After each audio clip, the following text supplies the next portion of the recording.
پھر قرآن کہتا ہے وَمِمَّا رَزَقْنَاهُمْ يُنْفِقُونَ۔ آج میرا اصل عنوان یہی ہے کہ وہ اللہ کی دی ہوئی روزی سے، دیکھو قرآن مقدس کا لہجہ، قرآن کا انداز، کتنی حکمت بھرے انداز میں قرآن گفتگو کرتا ہے۔ وَمِمَّا رَزَقْنَاهُمْ يُنْفِقُونَ،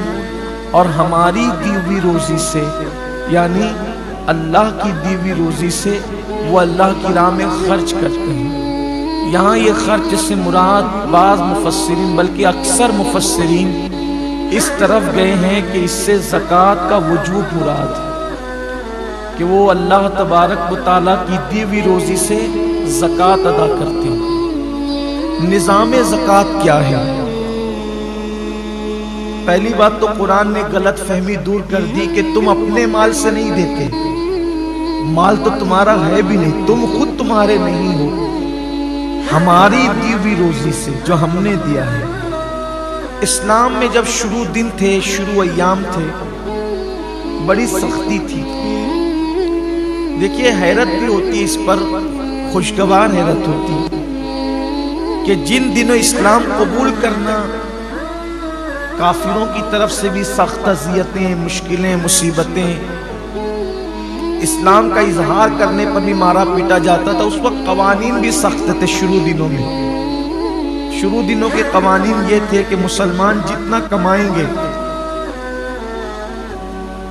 تو دن بھر میں اپنی ضرورت پہ وہ جتنا خرچ کر سکتے ہیں کر لیں، باقی جتنے پیسے بچیں گے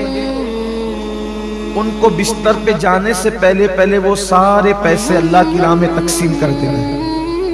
یعنی وہ جمع نہیں کر سکتے تھے۔ اسی لیے جو شروع دن کے مسلمان ہیں ان کی بڑی اہمیت ہے، سابقون الاولون، ان کا ثواب بھی سب سے الگ ہے، بلکہ اور صحابہ بھی ثواب میں ان کے برابر نہیں ہے۔ جو بعد میں آئے وہ بھی صحابی ہیں، جنہوں نے شروع میں کلمہ پڑھا وہ بھی صحابی ہیں، جو فتح مکہ کے بعد آئے وہ بھی صحابی ہیں، دونوں قابل احترام ہیں۔ لیکن یہ جو سابقون الاولون ہیں ان کا مٹھی بھر جو خیرات کرنا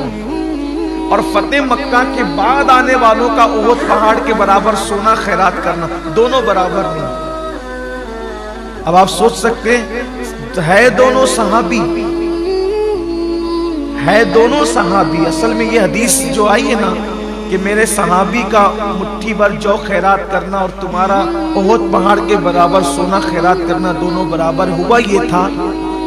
کہ ایک صاحب نے جو فتح مکہ کے بعد ایمان لائے تھے، انہوں نے کسی پہلے ایمان لانے والے صحابی کو کچھ کہہ دیا تھا، ان کا دل دکھ گیا تھا، تو اس پر یہ حدیث اللہ کے رسول علیہ السلام نے بیان فرمائی، یعنی صحابہ میں بھی درجے ہیں۔ ہمارے لیے تو وہ صحابی بھی قابل احترام ہے جس نے ایک جھلک حضور کو دیکھ لیا، بس ہم جو ہے وہ معاذ اللہ کوئی تقابل نہیں کر رہے ہیں، صرف بتا رہے ہیں کہ پہلے دن ایمان لانے والوں کی سابقون الاول، اسی لیے وہ جنت میں بھی پہلے جائیں گے، جنت میں بھی پہلے جائیں گے، اور ان کی بہت بڑی شان ہے جو پہلے۔ اس کی وجہ یہ ہے، ایک تو کافروں کی تکلیفیں انہوں نے جھیلی، پھر اسلام کے نام پہ اس وقت خرچہ کیا کہ جب اسلام کا نام لینے کے لیے وہ لوگ ڈرتے تھے، وہ سابقون الاولون ہیں۔ تو اس وقت کے حالات یہ تھے کہ پیسہ نہیں جمع کر سکتے تھے، جتنا خرچ کر دیا دن بھر میں خرچ کر دیا، بستر پہ جانے سے پہلے سب آپ کو تقسیم کر دینا ہے، جمع نہیں کر سکتے۔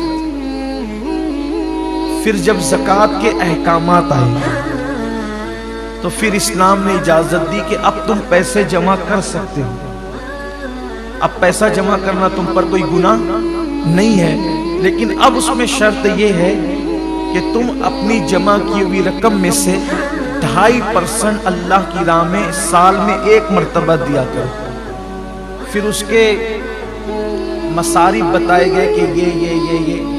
ان راستوں میں کم و بیش 7 طبقے قرآن مقدس نے بیان فرمائے ہیں کہ ان راستوں میں تمہیں خرچ